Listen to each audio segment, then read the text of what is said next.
Um, so far, this has been what a great day this has been. We have 24 guys that signed in this class. We think it's an unbelievable class.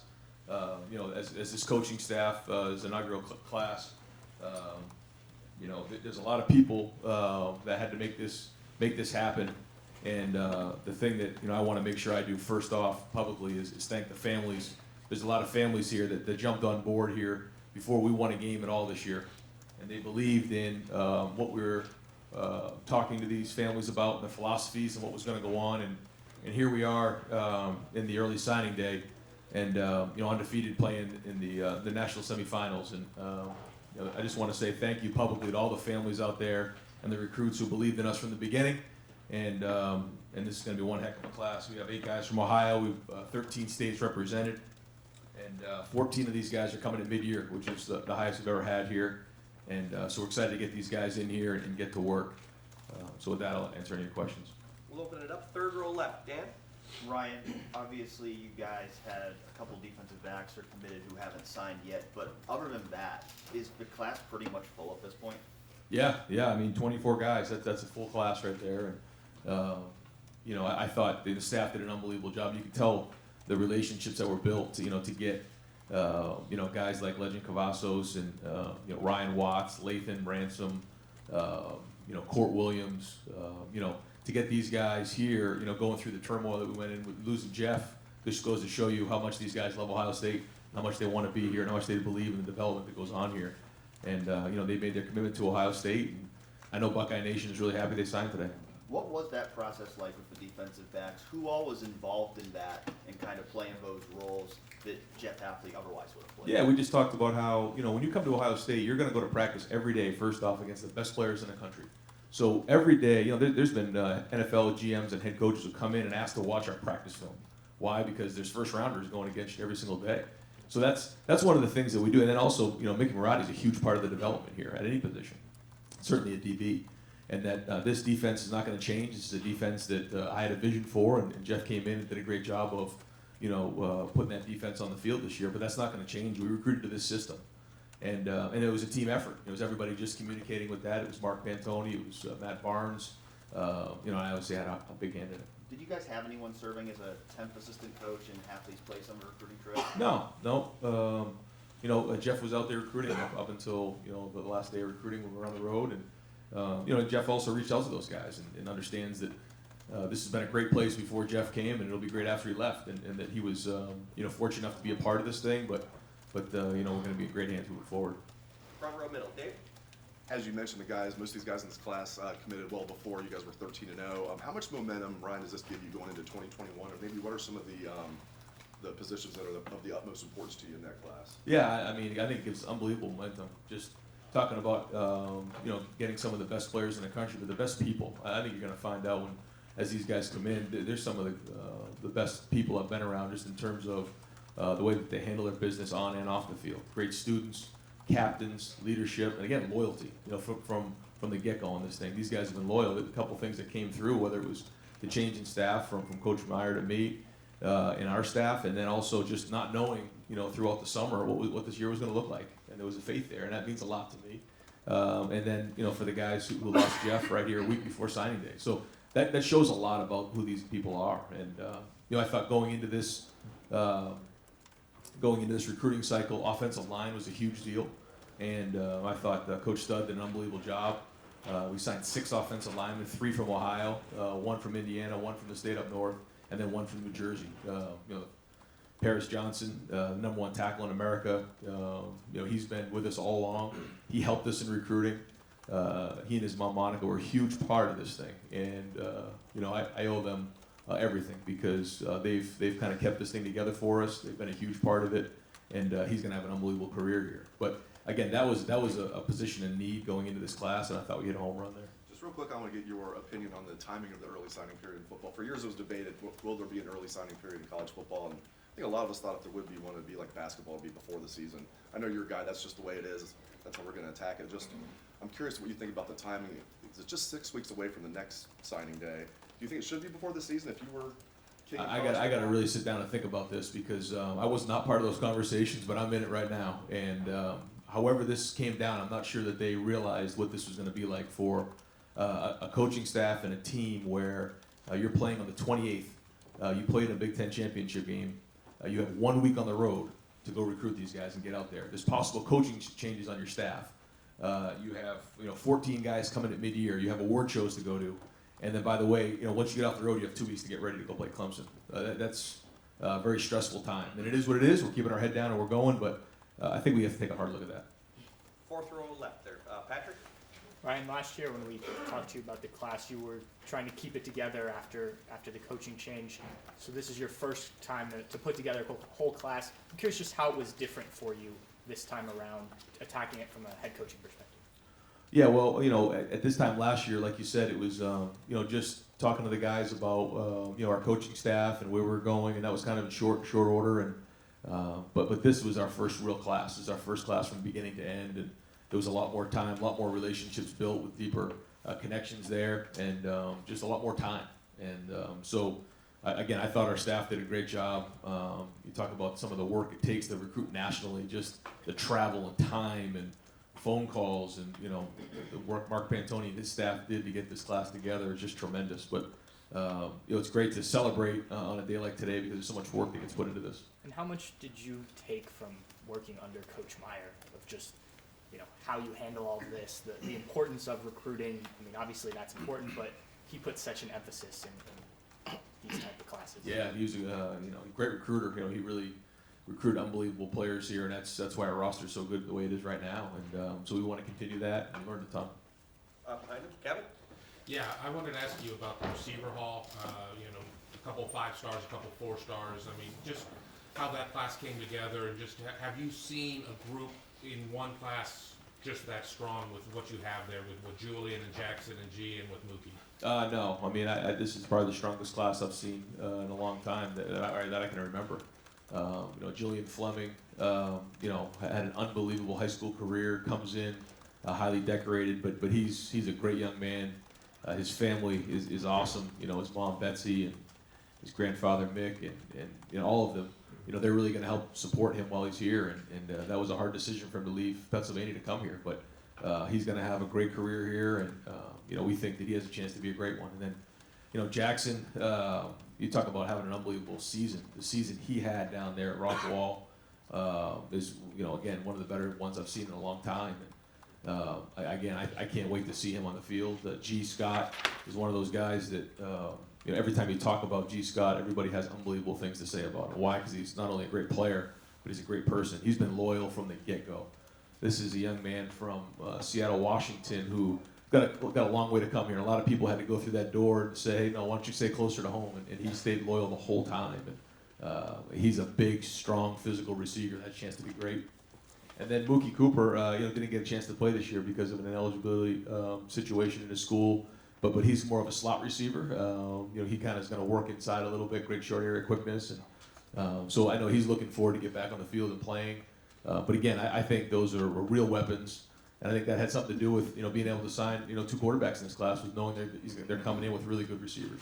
Just want to follow up on that too. With G, you talk about him being a good person. There were the stories coming out of Seattle with him befriending the homeless Buckeye fan and everything. Just talk about G maybe as a person. I mean, what he's like off the field. Yeah, he's special. Like you said, he's got a huge heart. Some of the stuff he's done, you guys have seen, but we saw that early on, and what he's done to help put this class together, just through text messages, group texts, talking to those guys, meeting different guys at camps, when he's here on campus, and again, comes from a great family, and I can't say enough about who he is, but also as a player. I mean, you talk about a dominant physical player. When you watch his film, it just jumps off the screen, and so super excited. He's a Buckeye. And to the right of Kevin, Zach? Coach, what's your relationship like with Luke White? They're both East Coast guys coming in the Midwest, so I'm wondering if you guys bonded over any of that type of stuff. Yeah, we did. And his coach Augie Hoffman played at Boston College when I was there. He's an offensive lineman, and that's an area that I've recruited. When I was at Boston College, it's a great school, and Luke's another guy who was bought in from the beginning. He never wavered at all. I think he's got a chance to be a great interior lineman. You talk about somebody who really takes a lot of pride in the way he goes about his business. He's going to come in here. He's going to be detailed. He's going to work hard. He comes from a great program. And you know, again, another guy that I think's got a great ceiling. Yeah, how do you think he exemplifies both East Coast and Midwest qualities? Yeah, well, it's a good question. I think he's definitely got some Jersey in him. You know, he's got an edge to him, but he also has that hard-working mentality that I think, and he got a lot of pride and loyalty. So yeah, I agree. I think he's got you know, kind of both things. You remember who his dog's named after? I forget. Mark Sanchez. Oh, that's right. That's right with the Jets. You guys remember bonding over that too? That's right. Because yeah, we talked about that for a while because I coached Mark when I was with the Eagles, and then yeah, that's right. I forgot about that. Second row right, Tony? Ryan, when you are scouting or looking at players, do you compare them to past players that, like, these receivers, do they remind you, I mean, of other players, like? Sometimes, you know, you see somebody and you say that guy kind of reminds me of somebody else. But then other times they just kind of are who they are, and then the more you get around, the more you learn more about them too. Because it is hard to kind of see things on film. You know, film helps you; it's part of the process. But so much of it is who they are as people too, and their work ethic. And when you go into the school, you ask the guidance counselors and the assistant coaches and all the people in the school about who they are, and that's just as important as anything. And so I don't think you truly get a feel for who they are until they get here and they're in the program for a little while. And then with Jackson, just the numbers that he puts up, I'd say, like, how is that possible? But, like, what do you think of when you see that, when you just see the constant production?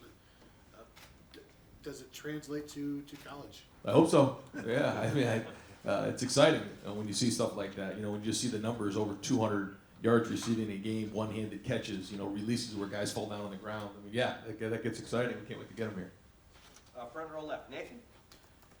You know, obviously yourself, Ohio State, and two of the other teams in the playoff have shown what you can do with a transfer quarterback. But getting two guys in this class, what does that help you do as far as maybe establishing something long-term here? And did you see that as something that was important for the program? Huge, yeah, huge. And this is not something that we took lightly. This is difficult stuff. You know, you guys have asked me a lot of questions over the last year about transfers and with Joe and with Justin and different things that have gone on. You know, we've lost Matthew and Tate, and, you know, trying to figure out what that is. And so the idea is to have 4 quarterbacks in that room, and that's not easy to do. And we felt like, you know, we had to try to get more depth in that room. And, you know, Jack and CJ both bring different things to the table. Jack is somebody that has been committed all along. You know, he was loyal from the get-go. I watched him throw when he was 16 years old, and I saw something in him, and he never wavered either.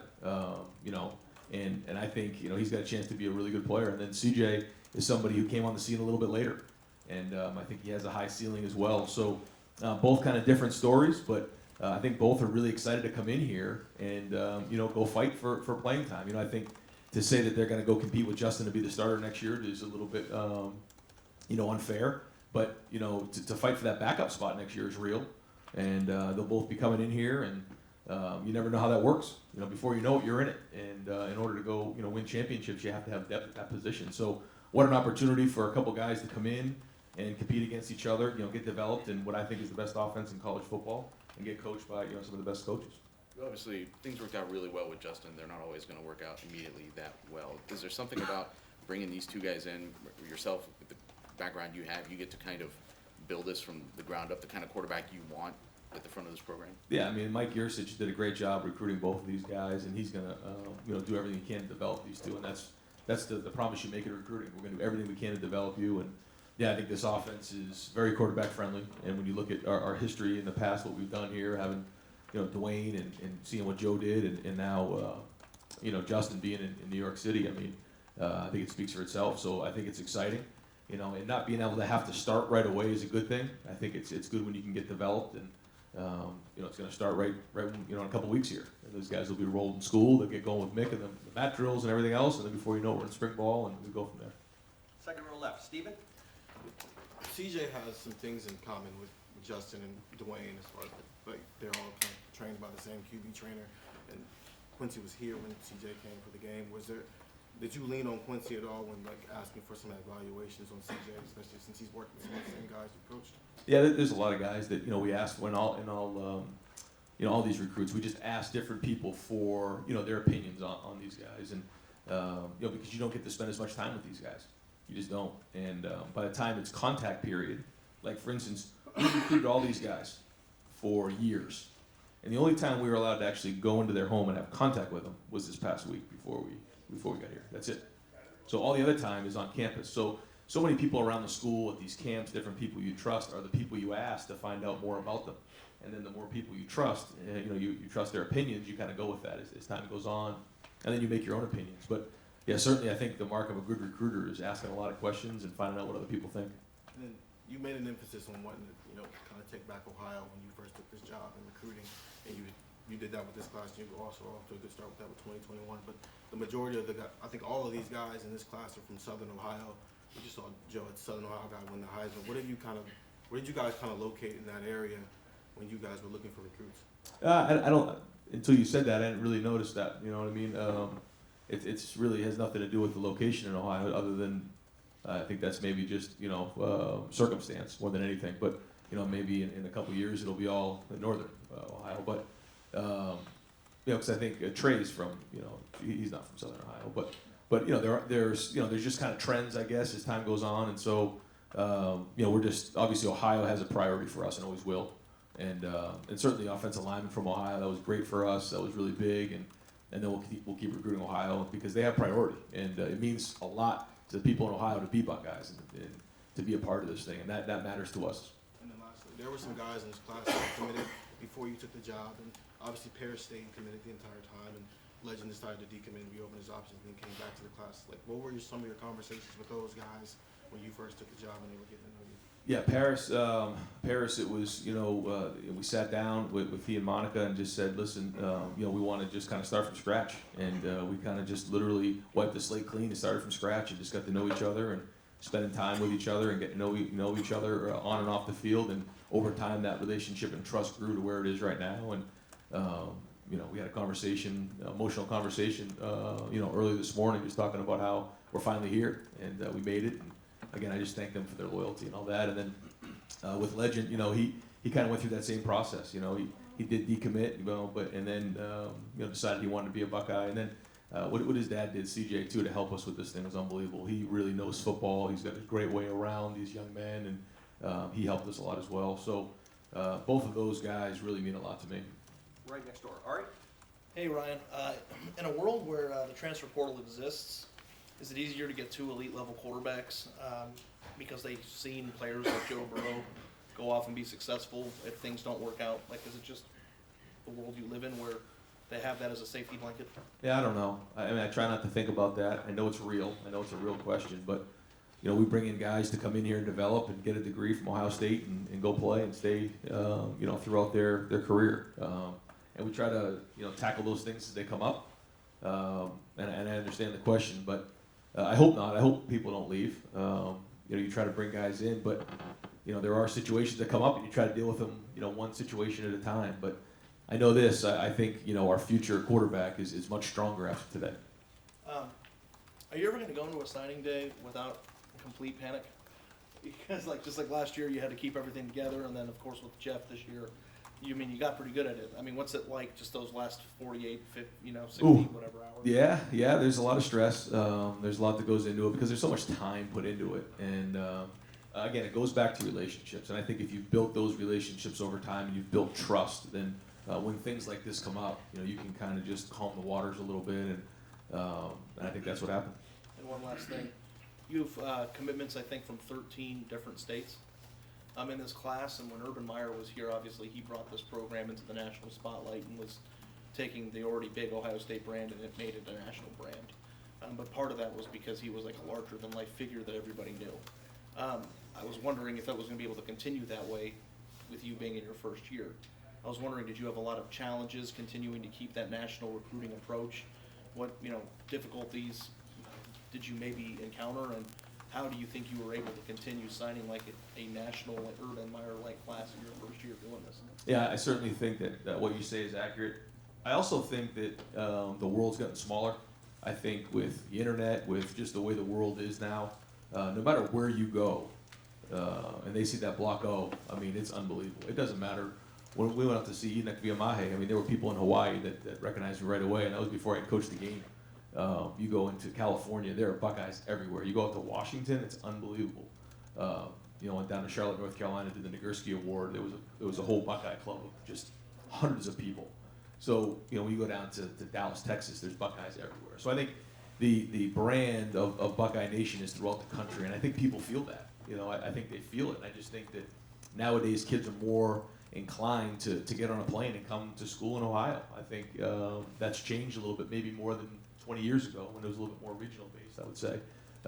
But no, I think that for the most part, families are supportive of their sons in doing that. There are some that we faced where they say, you know, we want you to be closer to home, and that happens. You know, I'm not going to get into specifics on who those were, but you know, they wanted to stay within, you know, maybe an 8-hour radius or whatever that is. But you know, we try to target the right profile for Ohio State. You know, making sure that we have the right students and the right background and everything like that, and then we go get them. And you know, we find out if there's real interest. You know, we try not to talk people into coming here. That's the other thing. You know, I think that the day of selling and just trying to get guys to sign their name on a piece of paper, those days are over because of the transfer portal. And so you have to talk to them about your school, talk to them about what you're going to do. You have to treat them the same way that they're being recruited, and then you go from there. And so I think our staff did a great job of that, and it's great to see, you know, such a variety of guys throughout the country coming in this class. Ryan, I understand that Ohio State's a big brand. I mean, there's no question about it, but there are other programs in this country that have big brands that can't recruit the way this place has been recruiting the last 7 years. And Urban Meyer had a name to him, you know, and maybe you're building yours now in the playoff, undefeated first year. But did you encounter any, when you're on the road, when Urban Meyer would walk into a high school, maybe even with the people, everybody knew who Urban Meyer was. Maybe you didn't have that at the beginning of the year. Was there any difficulties in continuing that? No. I mean, certainly, like you said, you know, Urban's, you know, larger than life when he goes on the road. He's like a rock star and all that. But at the end of the day, I think that these kids want relationships, and they want people who care about their kids, you know. And that's what it comes down to in the end. It's about building the relationships and then bringing them here. And once they get here, they realize that this is such a special place, and the circle of care that's been built here by Gene Smith and the administration, it just blows people away. And I think they feel that family atmosphere. You know, it's hard to find a place where you're competing for national championships, but when you walk in the building, you just feel the love and you feel family. And I think more than anything, that's what a parent wants.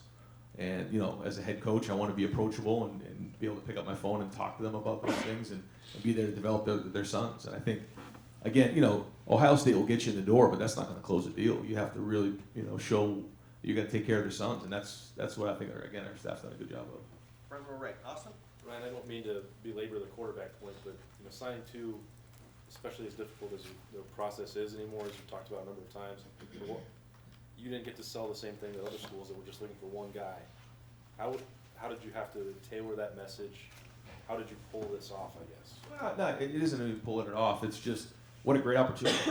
You know, I think if you're a high school quarterback right now, you know, with an opportunity to come play quarterback at Ohio State, I mean, there's a lot of people that would want to do that, and it's an exciting time. You know, and just look what we've done the last couple of years, and look what Justin's done, look what Dwayne's done, and obviously look what Joe's done. And so when you combine that all up, yeah, there's some great excitement, and I think, you know, for the situation that we have, it's unbelievable because you have Justin and you have Gunner, but other than that, there's nobody in the program other than, you know, some of the other walk-ons who are still developing, and we hope that they become, you know, candidates to win a backup job or whatever. But you know, in terms of scholarship guys, that's it. You know, because we had the hole in there with Matt and when Tate left.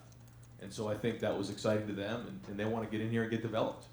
And I think they see what we're doing on offense and exciting to them. And at running back, I think it was probably an up and down year for you a little bit recruiting there.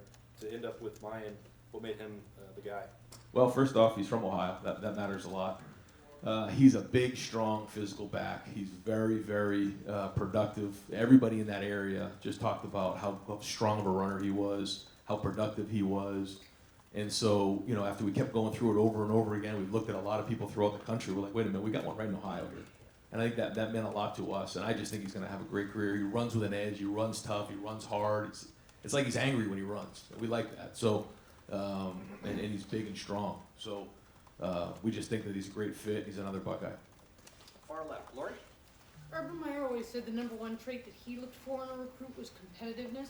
What's the number one thing that you want when you're out recruiting? I mean, competitiveness is one of them, but there's so many more things that go into it, you know, that we look for. It's the whole package. And whether it's the film, whether it's the transcript, whether it's what people say in the school, it's just a piece of the pie. And I think when you start to put all those pieces together, you get a good picture of who they are. But there's a lot that goes into it, and the right fit, the right background, the right family situation, you know, and it's not always a perfect thing, you know, like we'll just look for one thing. No, it's a lot, and especially here, because, you know, there's a lot of people who want to be Buckeyes, and so, you know, we can go, you know, recruit some of the best players and best families and best students in the country, and we don't have to compromise in one of those areas. Ryan, this is as much of a bounce in your step as I've seen in a little bit. If your feeling after the Michigan win was one of relief, what is it today? Oh, this is exciting. This is a great day for us. I mean, the amount of work that gets put into putting a class together, the phone calls, the traveling, the meetings, you know, just on a, let's say it's a junior day after spring ball, the meetings in your office to talk to families and all the, you can't imagine the amount of time it takes in recruiting. And to put together a class like this, it's just great. And we have great people too. So, you want to know where the program is headed. Obviously, you look at how we did this year, but that's great. But when you want to look at the future, you look at recruiting. And not only do we have great players, we have great families and great students and great people and great leaders who are loyal. That, you know, it wasn't easy for them. It wasn't like this was real smooth this last year. You know, we had a coaching change. We had, Coach Halfley leave a week before signing day, and these guys stuck in there. And that goes to show you when adversity hits, these guys are going to be strong. And so it's exciting for our programs. It's our future. Second row left, Bill. Ryan, you guys are preparing to face a pretty versatile defender in Isaiah Simmons. You've done a lot of different things with Pete Werner this year. When you guys look at Court Williams, do you see him as that kind of player? And just what did you guys like about him as you evaluated him? Yeah, first off, Court isn't, I'll be surprised if he's not a captain when he's here. I've said that to he and his parents a million times. They're probably tired of me hearing me say that. But state champ, in California, which is not easy to do. He comes from a great program, same program as Wyatt Davis, and the coaches at Bosco do an unbelievable job. And to go and win the way they did, the state championship, play the way that they played, he's playing at a high level. And he's got a lot of versatility. He can do a lot of things. And so we're going to find different ways to get him on the field. Like you said, he's kind of, he's a little bit different style than Simmons. Simmons is a little bit longer. Court's maybe a little bit more compact, and a little bit bigger. But same idea, though. You can use different things with them, and those are the kind of guys you want. Is it hard to evaluate guys at the high school level when you're looking for somebody like that? Like, how often do you encounter high school programs who use guys in that way? Or are they More and more. I think more and more now. I think more with the 3-down fronts and the hybrid fronts, you're starting to see more of that in high school. And this offensive line class, you talked about it a little bit. It looks like you have a pretty good mix of guys who, if you needed them to, are a little advanced, you could be maybe next year, and then some more developmental guys.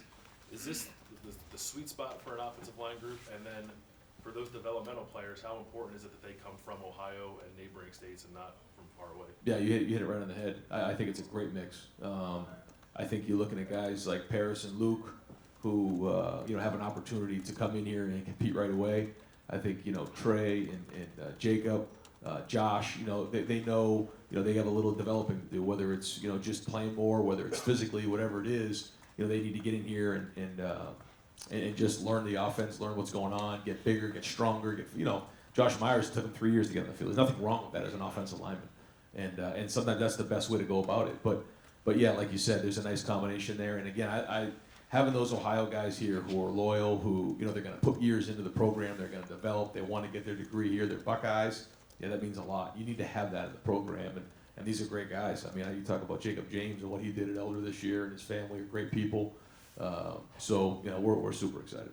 Front row right, Bill. Ty Hamilton's the only local kid here. What do you like about him? Is he one of those developmental guys, or what do you like about him? Yeah, I mean, going into this year, Ty had some stuff going on, but nothing huge. And when you look at what Devon did, first off, that's kind of the model. But Larry Johnson saw something in him in camp this year that he really liked, and then all of a sudden he had a great year. He was kind of terrorizing every team he played. Played big, played strong, and I think he's got a chance to be really good. And I think he probably has a chance to have a bigger impact early on in the career than we thought maybe going into this season.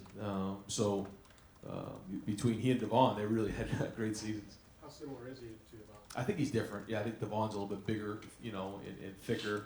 Ty's a little bit more quicker, maybe a little bit more explosive. But I'm sure if you asked them, they would fight over both of those things. And just having been through the whole cycle for the first time, what was there about the process that you could not have anticipated until you went through it?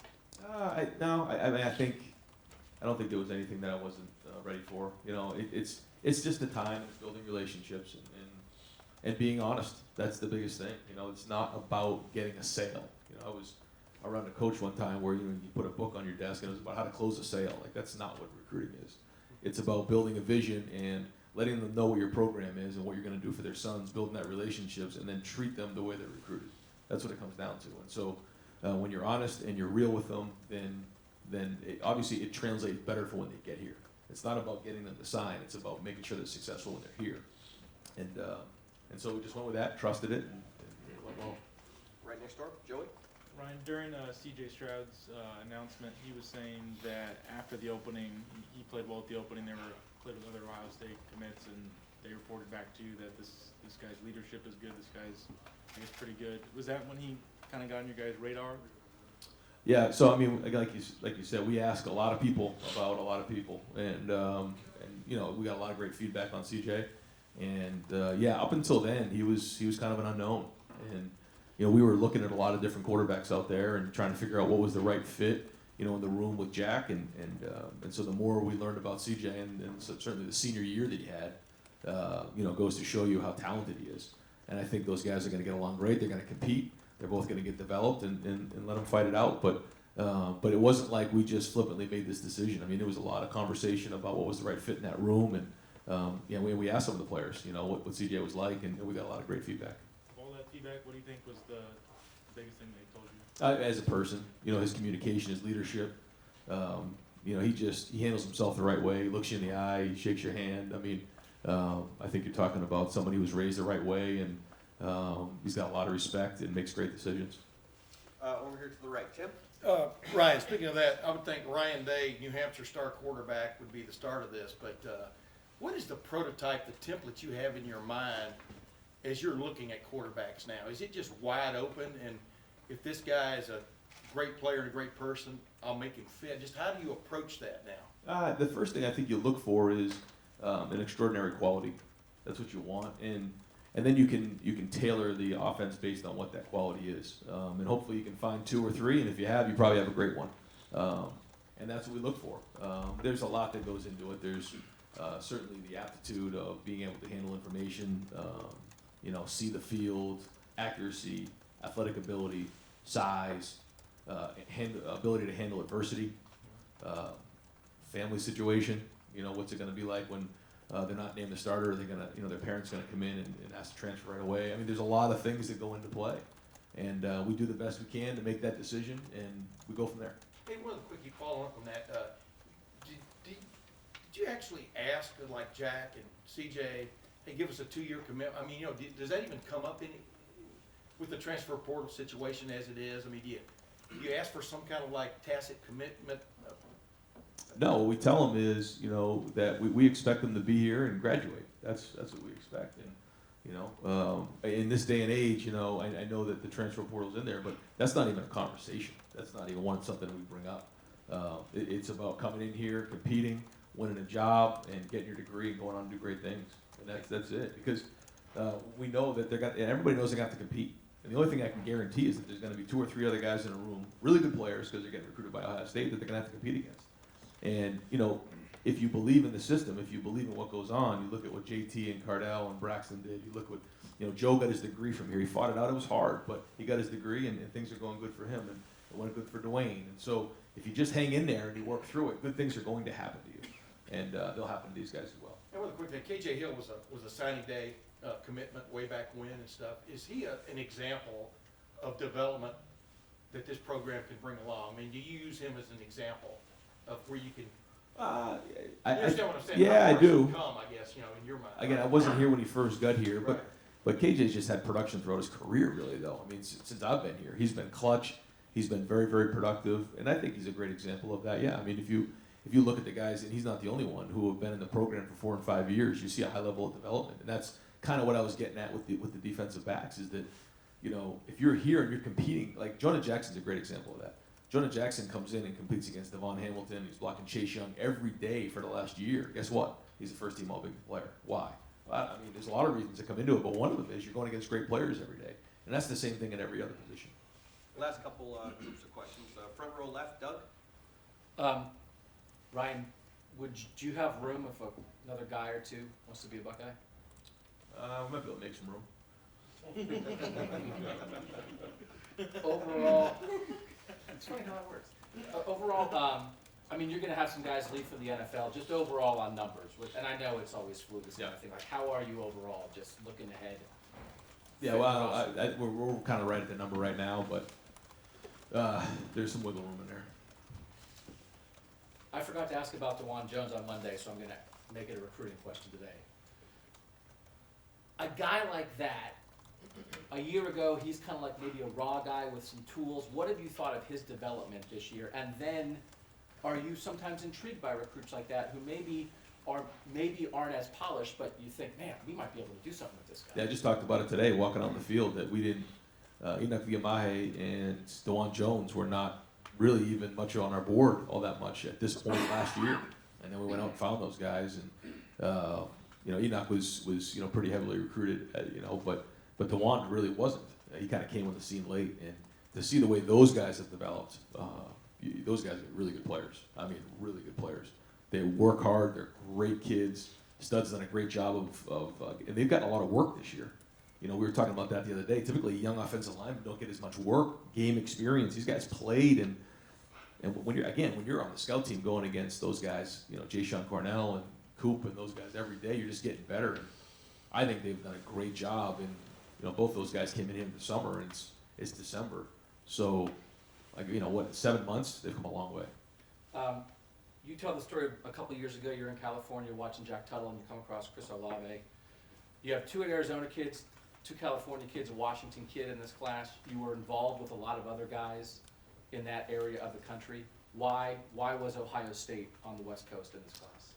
I think it's more of just there were really good players out there, and when we went out there and you make those calls and you go out there and visit those guys in the spring or last winter, there's interest there. And we played in that Rose Bowl. I don't know if that had something to do with it, just being out that way, but there was just an interest there. And we followed up with it, and we fell in love with these guys. I mean, Lathan Ransom is going to be as good a safety as we've had here in a long time. And he and his family are unbelievable people. They believed in this place. They believed in what we're doing. And, I'm so excited he's part of this thing. And, again, whether he's from Arizona or, Kentucky or wherever else, it doesn't matter. I mean, this is a guy who wants to be at Ohio State. He's a great student, great person, has a chance to be a really good player. He's only 17 years old. And I don't know what it is nowadays. Again, I think that maybe the world's gotten a little smaller. And guys are, less inclined to stay closer to home. They're okay with going a little bit further away to play.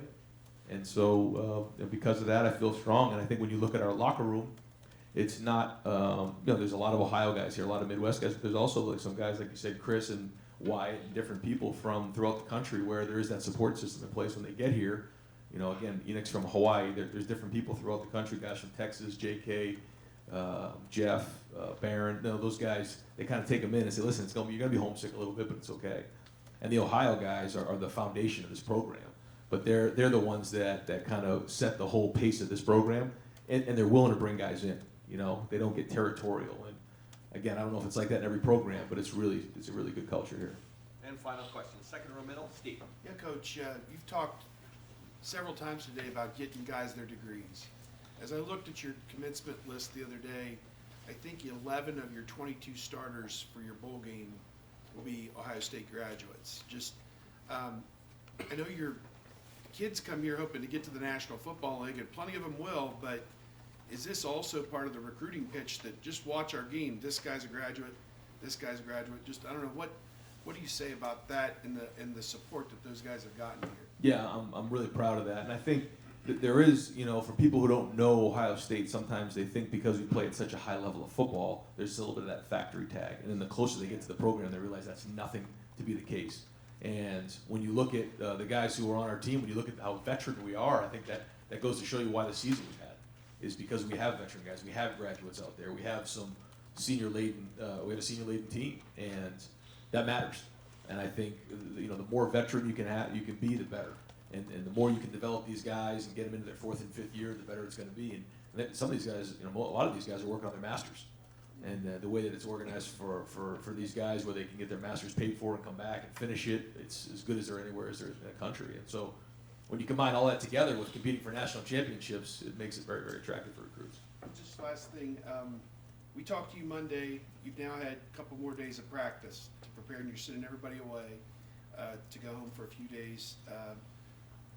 What have you learned about this team the last 2 days? Are you happy with the preparation? Do you feel like you got everything you needed to get accomplished? Well, it's very different because we practiced 5 of the last 6 days, and you have different phases as you get ready for bowl practice. But this was very different, and we had 3 really good days of practice. Had a good day of practice today, but they need to go home for 3 days and get away, and then meet us in Arizona on Sunday, and then have a great week of practice. You know, it's a long season, and it's almost like having just a couple of bye weeks getting ready for a game. It's not really like getting ready for a bowl game, in my opinion. And so I think these 3 days are going to be critical for them to get home. It's only 3 days. You know, we kind of making it sound like as coaches like they were going away for a week. You know, they get away from us for a few days. It seems like a long time, but they get home with their families. They deserve it. You know, they need to get some rest and then see us in Arizona. Great. Coach, thank you very much. Thanks, Ryan.